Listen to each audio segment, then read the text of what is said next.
You pay $250,000 for a Lamborghini Urus, oblivious to the fact that it shared the exact same chassis, frame, and underlying platform as a $35,000 Volkswagen. That tactic right there is called badge engineering. At the end of Act 1, we asked who taught us to tie our self-worth to a high price tag. The short answer, Wall Street, public relations, and mass media. But it wasn't no accident. It was a deliberate, engineered experiment to reprogram human psychology. Now, before the 20th century, the word consumer, it was an insult. It comes from the Latin word meaning to exhaust, squander, or destroy. I'm sure you have heard of tuberculosis. In the 1800s, it was the most deadliest disease, and guess what it was called? Consumption, because it literally ate away the human body. So to call somebody a consumer meant that they was a destructive force. But in the 1920s, American factories operated so efficiently that they hit a crisis, overproduction. Therefore, people bought what they needed and then they stopped buying. So in 1927, the Lehman Brothers banker, Paul Mercer, wrote the corporate blueprint. He wrote, and I quote, "We must shift America from a needs culture to a desires culture. People must be trained to desire, to want new things, even before the old ones had been entirely consumed."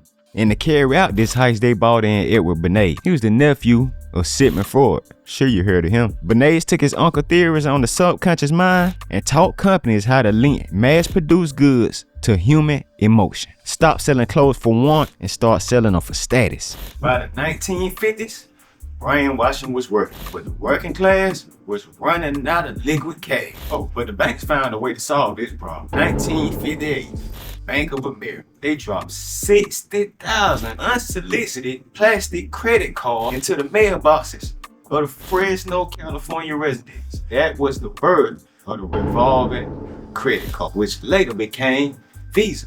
They ain't just giving people a way to buy things. They gave them a way to finance the illusion of fake wealth at an 18% interest rate, of course. And by the 1980s, mass media was pouring gasoline on these flames, introducing programs like Lifestyles of the Rich and Famous. It's another bejeweled, bedazzling lifestyles of the rich and famous, which ended up moving the goalposts of the American dream. No longer was it enough to have a house and a steady job. Robert Leach, he beamed champagne wishes and caviar dreams into millions of working class living rooms every single week. The nation was hooked on the luxury. In those early days, the connection to the brands was actually pure. For instance, in the early 90s, I can vividly remember my mom hunting through thrift stores, yard sales, looking for vintage Louis Vuitton pieces. At the time, I didn't even know what it was. Once it became popular, I realized how ahead of the time she was. She wasn't doing it to flex on nobody. She wasn't doing it to prove her tax bracket to a stranger on the street. We definitely didn't have Louis Vuitton money just because she loved the brand. And she loved the leather, she loved the craftsmanship. The item itself wasn't enough. But as the millions of working class people began to crave these labels, luxury houses, they began to panic. They realized the cachet of their brands, which is exclusivity, was under attack. See, luxury brands just weren't built on high prices. It was built on the velvet rope. The brands didn't just want the money, they wanted the right money. Now, in the late 90s, you might recall a rumor, Tommy Hilfiger going on Oprah and saying that if he knew certain demographics were gonna wear his clothing, he wouldn't have made them so nice. Now that rumor was later proven to be false, but the culture believed it instantly. And the reason why is because it perfectly reflects how the luxury world treated the everyday person. Hostility wasn't just a rumor, it's documented in business strategy. In the early 2000s, when the working class UK youth, what they call Chavs, started wearing Burberry iconic check pattern Burberry panties, they end up literally halting the production on the check baseball cap and completely remove the pattern from their line just to keep the working class from ruining their brand prestige. Another instance, 2006, when hip hop was making Cristal a household name, thanks to the likes of people like Jay-Z, the head of the company was asked about the demographic that was buying this. And what was his public response? He called it unwanted attention. And he went on to add, what can I do? Can't forbid people from buying it. They wanted the money, but they despised the customer. So when the luxury houses decide they want to lock their doors and close us out, in Harlem, a whole nother house was being built. Enter Daniel Day, aka Dapper Dan. See, in the 80s, Dap had already had a passion for fashion. Louis Vuitton pouch caught his eye and he realized something that was very key. The pouch itself was just about $5 worth of vinyl, but the symbols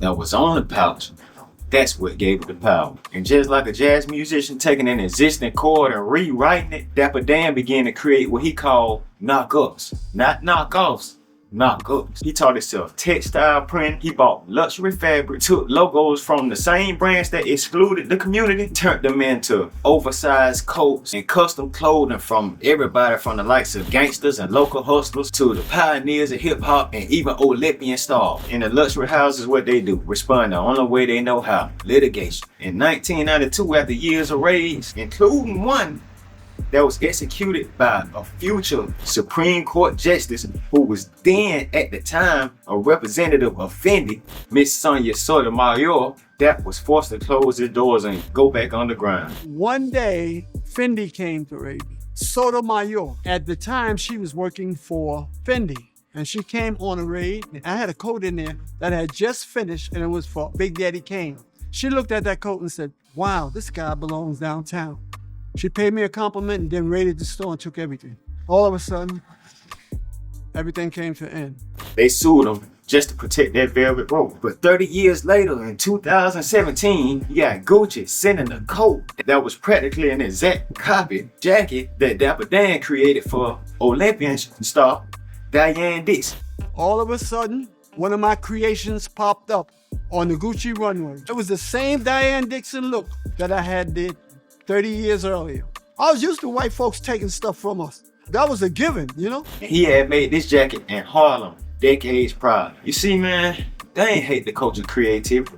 They just hated they weren't the ones getting paid for it. And once the luxury conglomerates realized that culture was driving the global taste, they stopped suing the aesthetic and they started stealing. They erased the craftsmanship, took the symbols back, and marked up the price 3,000%. Sold them back to the very people that they locked out in the first place.